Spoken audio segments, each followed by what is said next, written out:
Hello everyone. I recently ran my second marathon for the year.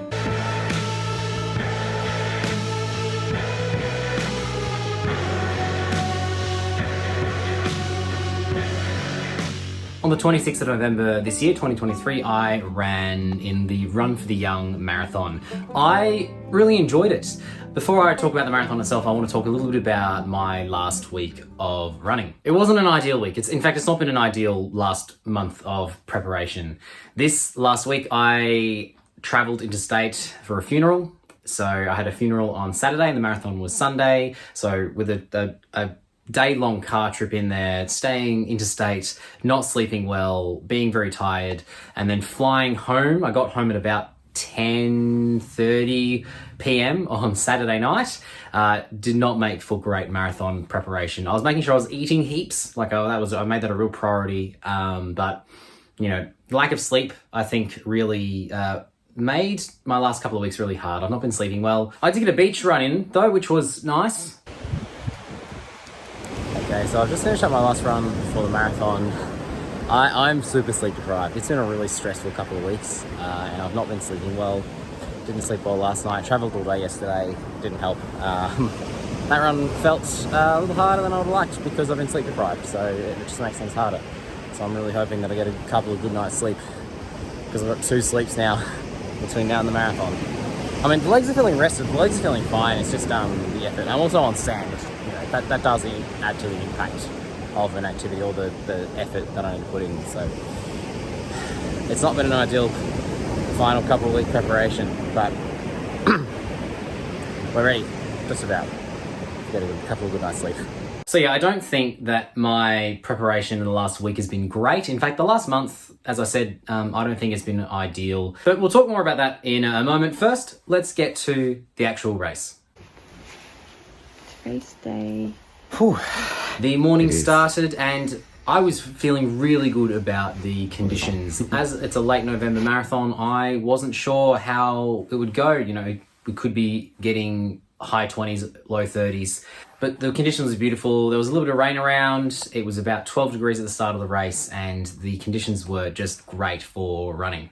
I arrived at Mount Lilydale Mercy College for the start of the race. This race goes up the Warburton Trail, which I ran the whole thing earlier this year. This goes up to Woorollook and then back to Lilydale. So it's an easy out and back marathon along the Warburton Trail, the rail trail. And it's a course that I'm quite familiar with. I've run sections of this trail quite often. I was pretty impressed with the field. There was about 190 runners in the marathon, which I was impressed for a marathon this far out from the city. This is the 10th time that this marathon itself has run. But I was just really impressed with the turnout. 3, 2, 1,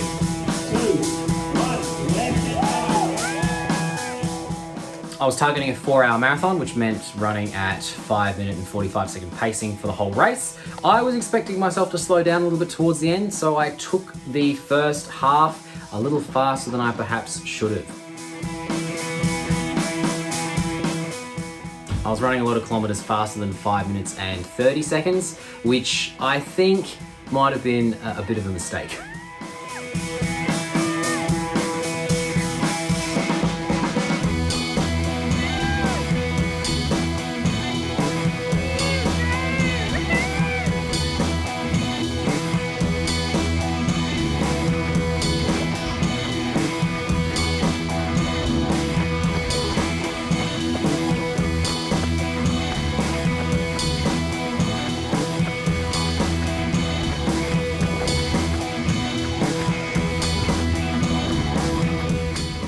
By the time I got to the halfway mark, I was already feeling like I had run a little too hard from the start. I was having some trouble with the gels that I was eating as well. They were not sitting well and I was feeling really nauseous. There was one spot where I thought I was going to lose all my breakfast and everything I eaten just because the gels weren't working for me. This is the second time in a marathon race that this has happened to me, so I think I need to adjust my strategy into the future.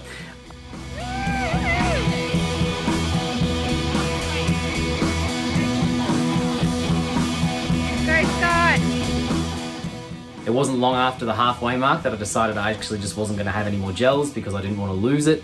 I would just run and take on electrolytes from the tailwind that was available on the trail. As a result, things got slower and harder. Mount Evelyn is the highest point of the trail. It's about 6 kilometers from the start and the end. So I had a fairly gradual uphill from Woorollalek, which turned out to be quite challenging. Especially on a bit of sleep deprivation, it was a challenging last quarter, certainly, of the marathon.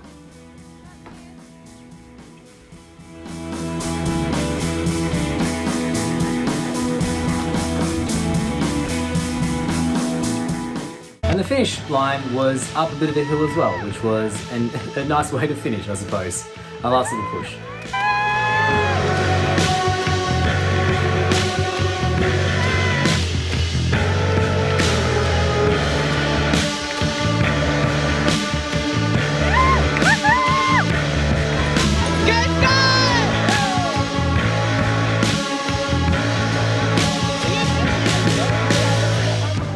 And so, happily, I finished my second marathon with a time of 4 hours, 36 minutes and 30 seconds, which is a PB of, about 2 hours and 20 minutes, because the marathon that I did earlier in the year was a trail marathon up a mountain, which I was not prepared for. So it was very nice to hit that extremely comfortable PB. I really enjoyed the race. I loved it running this part of the world. It's a beautiful trail. It's pretty flat, but it keeps the legs interested with those hills. I just love running through the forest, seeing the forest change, going into floodplains down towards Woorollalek.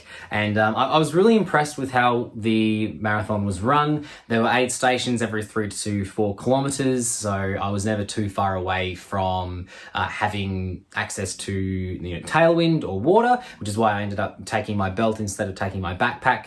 Previously, I've been training with the backpack with a 1 litre bladder in it. I didn't need that this time, which was great. So it was nice to run with a little bit less weight.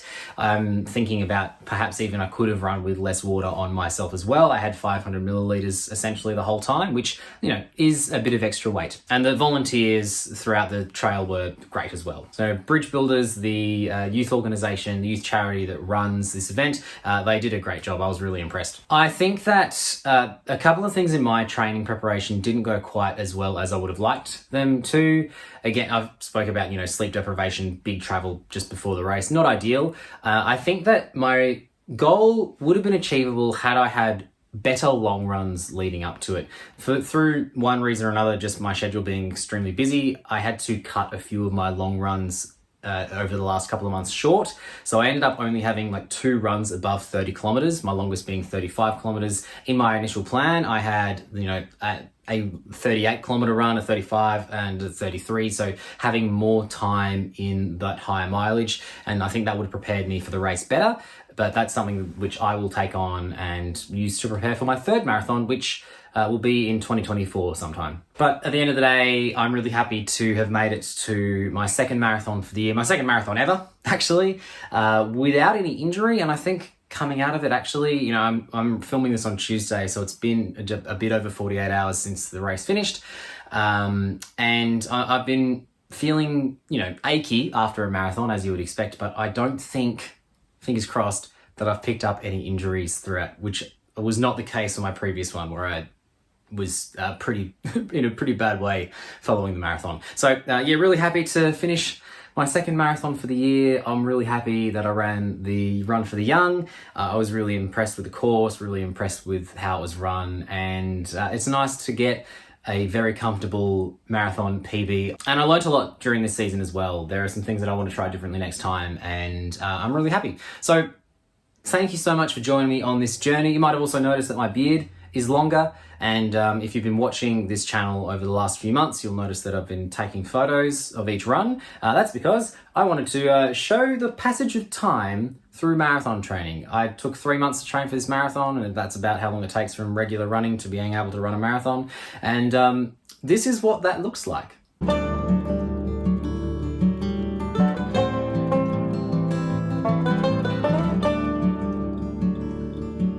And And that's where I'll leave it there. I really enjoyed this race, and thank you for joining me on this journey. And thank you to the people who came out to support me on the day. Thank you to Steph, my wife. Thank you, Terry, for coming along and popping along to different checkpoints to cheer me on. I really appreciated that. And thank you, Josh and Laura, for meeting me at the finish line to cheer me over the line. Tim, I'm glad to see that you are recovering and starting to run more again after dealing with some runner's knee. That's great. And I'm looking forward to hearing about how your last week of running has gone. If this is the first time you're watching this channel, my friend Tim and I, we essentially keep each other accountable and we document our running journey. I really enjoy it. We've been doing it for about 3.5 years now, and it's something I really enjoy doing with my friend Tim. So please feel free to subscribe to 4 Running Shoes. Make sure you check Tim's video out on Thursday, and you check my next video out on Tuesday, where I'll talk a bit about what my next steps for my running will be. I'm going to take a little bit of downtime now though, and enjoy some recovery time. Thank you so much for watching. Take care. We'll see you next time.